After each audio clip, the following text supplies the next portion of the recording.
تو اس سے یہ دلیل واضح نہیں ہوتی کہ مزار قائم کرنا چاہیے. اصل میں وہ لوگ یہ کہتے ہیں کہ دیکھو دا ورڈ غلبو کا ورڈ ہے کہ غالب ہونے والے یعنی حق والے. غالب کا مطلب حق والے نہیں ہے, باطل بھی غالب آ سکتا ہے.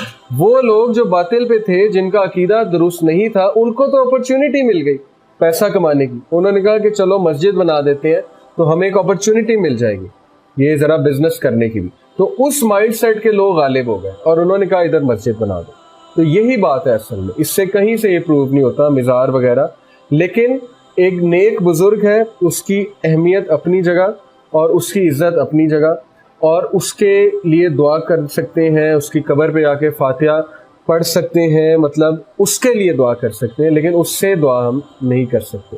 یہ جو فیض والا ایک ڈسکشن ہے, یہ ساری چیزیں حدیث سے ثابت نہیں ہے, یہ صوفیز کی اپنی تعلیمات ہیں اور ان کے اپنے ایکسپیرینسز ہیں, اس کا تعلق شریعت سے کوئی نہیں.